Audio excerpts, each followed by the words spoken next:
Малек хоҳар бародарои гиромӣ, имрӯз дар бораи гастивои визаи меҳмонӣ суҳбат мекунем. Тайёрем? Меравем. Аз омори расмии статистика сар мекунем ки кадом давлатҳо бештар отказ мегиранд, яъне ҷавоби рад мегиранд дар сафорат чанд фоиз, чанд процент. Хуб, аз худи Тоҷикистони худ мо сар мекунем. Тоҷикистон дар соли 2021 60% отказ гирифта будааст, яъне ҷавоби рад гирифта будааст. Баъдан Узбекистон рекорд задагиаст. 74% ҷавоби рад. Россия 17, Германия 12, Қазоқистон 47, Литвия 21, Латвия 23. Аз ҳама гӯё ки проценти ҳама кам Полша 8%. Яъне ин чӣ маъне метавад? Ин ҳамон маъне метавад ки ҳамин давлатҳое ки бештар виза гирифтагӣ ҳастанд, ба Амрико омадагӣ ҳастанд, аксарияташон гашта рафтагӣ ҳастанд. Мардуми Ӯзбекистон бошад, чӣ қадаре ки гастивои меҳмонӣ ва ё омада бошад, туристӣ чизе ки омада бошадам, яъне ки гашта рафтагӣ нест. Кам фоизе ки гашта рафтааст. Тоҷикистонам ҳамин хел аст. Россия 15% ки бошад, яъне худшона нағд нишон додагӣ ҳастанд ки омада вақташ ба гашта рафтагӣ ҳастанд. Аз рӯи ҳамин сол ба сол ҳамон фоизи статистикаи ки расман дар инҷа мо дидем пешниҳод шудагӣ аст. Дар соли 2015 Тоҷикистон 44% будагӣ аст.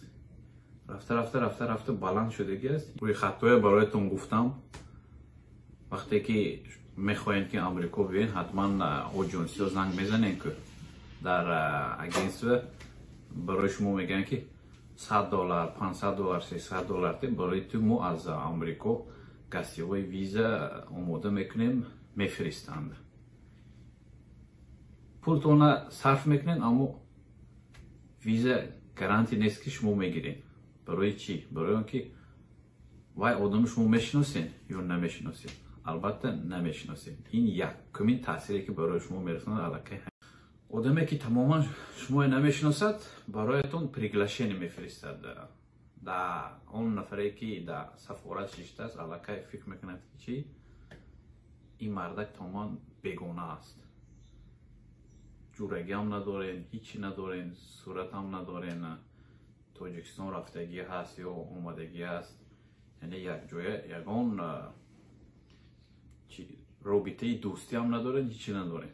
Ин аллакай худиш автоматӣ барои шумо отказ аст.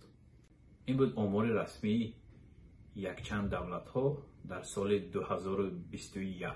Акнун биёен як ба як аз зинаи поён ба боло меравем ки чӣ гапу чӣ кор аст ва чӣ хел бояд кард ки ин визаи гастивоя ба даст орен. Нафарое ки Амрико омадан мехоҳанд, якум чӣ кор мекунанд? Оҷонсӣ муроҷиат мекунанд, яъне агентствое ки бо туристически машғул аст, меҳмонӣ барои анкета пур кардан, ҳатман муроҷиат мекунед. онҳо бароятон ҳатман пешниҳод мекунанд ки биё даъватномаи гастивоя бароятон мо тайёр мекунем, аз Амрико бароятон мефиристанд. $100, $200, $500 ин нархи худи ҳамон агентства ҳаст ки бароятон мегӯяд ва ҳатман ин кора накунед. Барои чӣ? нафаре ки даъватнома барои шумо мефиристад мешиносед, намешиносед, ё корхонае ки бароятон мефиристад ягон алоқамандӣ дорем, алоқамандӣ надорем. яъне вақте ки суҳбат мекунем бо офисер дар сафорати Амрико, нахустин کاری که افیسر فکر میکنه این همین است که الکه خودتون رابطه ندارین با همون جایی که دعوتنامه برایتون فرستاده است. حتما این کار رو باید نکنید. دویم کیا میتوند برایتون دعوتنامه فرستاد؟ البته برادر و خواهر، خویش و تبار، دوست، هر نفری که خودتون رابطه نزدیک دارید، یعنی دوست هستین و شخصا میشناسید. و کیها حق فرستادن دعوتنامه دارن؟ البته شهروندای امریکا، گرین کارت نفری که دارد، حتی استودنتی که رسما میخواند زندگی میکند، آنها نیز حق فرستادن دعوتنامه را برای هر نفر دلخواه بفرستد. فرستادن دعوتنامه 100% کفالت نیست که ویزا حتما در سفارت برایتان میدهند. اکنون چی باید کرد که وقتی دعوتنامه گرفتین با سفارت رفتین جواب رد نگیرین؟ که من خودتون میشناسم، دعوتنامه فرستادم و دعوتنامه گرفتین، اکنون باید برای جواب رد نگرفتن باید یک چند معیارها باشد. معیار کدام هستند معیارها؟ یکم فهمو که من میشناسین، دوست هستیم، برادر هستیم. دویم سوال همین میشه که از خودی شما وابسته. برای چی؟ آنها میبینند عبدالجبار مثلا کی است؟ عبدالجبار 35 ساله، جوان، اویله‌دار هست یا نه؟ در کجا کار میکند؟ چقدر درآمد دارد؟ و سرمایه دارد یا نه؟ و چند معیارها یعنی کریتریاها باید جوابگو باشه، چون همش در انکیت هست. 35 ساله بودنتون یعنی این معنی اون میده که جوان هستین. الکه من باوری دارم که جوابی رد میگیرین. دوم اینکه اویله‌دار هستین نیستین، خیلی این باز مسئله دیگر میشود. اگر اویله‌دار باشین شاید گوید که ها این مهمانی میرود چون که زن کودکش در اینجا است، گشته میباید. این وریانت خوبیش همین که برای شما یک امکانیت میشود، یک لگوت. سوم درآمدتون حتما نگاه میکنید که چقدر در یک ماه درآمد میگیرید و در یک سال چند سوم پول کار میکنید. ما از چیزا میونه میزنن که شما به قول گویم بای هستین، داراییتون زیاد است که نیاز ندارید که در امریکا بیاید مونید.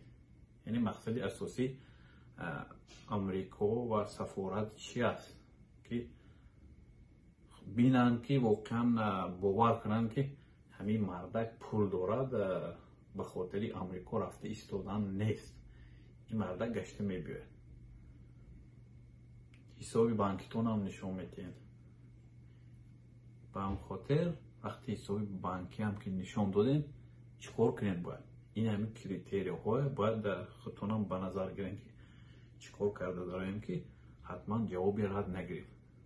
اگر جوابی رد گرفتین میدونین سال دیگه یا سال دیگهش که در اومدین حتما باز هم جوابی رد میگیرین، چون در سیستمشون الکه ثبت شده است که الکه یک بار اومدین جوابی رد گرفتین، دویم بار هم چی بهانه کرده بیاین هم جوابی رد میگیرین. اگر مشخص کرده گویم همون انکیتی که خودتون پر کرده هستین و با صحبت اینترویو میروین نشون میدهد که برایتون الکه بدهند ویزا یا ندهند، چون معیارهای میبینند، میخوانند، پیشکی خلاصه میبرند که برای خودتون ویزا داده شود یا داده نشود. یعنی این معنیش همین است که با تمام طلبات‌های انکت جوابگو شدن در کار و حتما نه دارا شدن در کار. وقتی اون دارا که نشون دادید، پولدار که نشون دادید، درآمدتون که خیلی هم زیاد است، مرحمت با امریکا بروید پیش برادرتون یا دوستون، بعدا گشته بیایید. مقصدی ما هم همین است که وقتی که میرین صحبت به همین سوال ها آماده باشین تو که جوابی رد نگیرین. در پونکتی اساسی که انکیت پر میکنین، جوی کارتون میپرسد چقدر معاش میگیرید، همش که هست معلومات ما مینویسین که بعد سپرافکن پیشنهاد میکنه که در بانکتون مثلا $20,000 داره یا $25,000 داره. این هم مهم است. اما باز یک چیز دیگه میپرسم که بسیار هم نقطه مهمش گویم هم خطا نمیکنم، این جوی کارتون چی کار میکنین، هر ماه چند سو معاش میگیرین. از روی همین معاین میکنن که شما وقتی تو امریکا اومدین تاجیکستان گشته میرین یا نمیرین. حتما سپرافکه میپرسن چقدر معاش میگیرین، سردارتون کی است، باید همش مکتوب کرده برای شما تیار کنه. بعدا حساب بانکیتون هم البته در اونجا میستد. بعد از روی همین نگاه میکنند میگوید که این برادری ما همقدر کار میکرده است، همقدر معاش میگرفته است، در یک سال همقدر پول داشته است. اگر جای سفرم کرده باشین با خوبتر است. هم میگه که خیلی نه مهمانی فلان جا رفته یا که من همچون توریست هم اونجا رفته اومده باشین. یعنی همون تاریخ استوری خود شما برای افیسر روشن شد که شما امکاناتی رفته اومدن دارید و نیاز به امریکا ندارید، چون در امریکا ایستادن هم نمیخواید، پول کار کردن هم نمیخواید، چون شرایط شما در تاجیکستان بسیار هم خوب است، برای زندگیتون میرسد.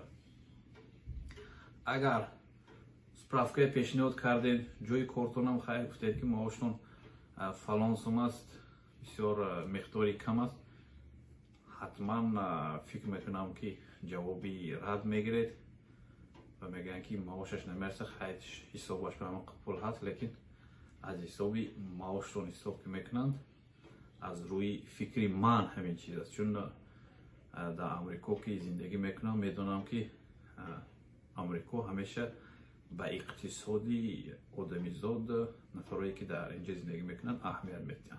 چون وقتی که کردیت میتین، ماشین گرفتنی میشه، چی گرفتنی خواهید، حتما به استوری شما نگاه میکنن که شما در کجا مثلا کمبودی دارید یا ندارید. میبینن که قابلیت دارید، قدرت دارید، حسابی همین برای شما اجازت میتن که ماشین گیرین، خانه گیرین. خب این چیزا موضوع علایده است. یعنی مقصد به همین من پیوست گرفتم که باید فهمین که گستیوای دعوتنامه‌ای که برای شما میفرستند شناس داشته باشین.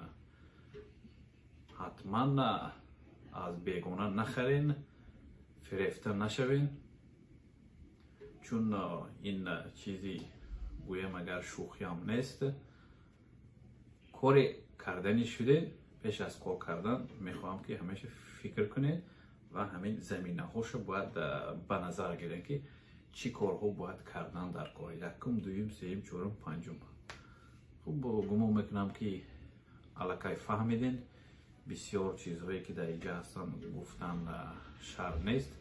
یعنی مغز اساسیش با فکرم برایتون گفتم که چی کار باید کرد که با امریکا در اومدن تونید. خدا نگهبان همیشه با ما باشید. دوستای عزیز باشید که باشه. خب ما را همراهی کنید، حتما آبونه شدن را فراموش نکنید.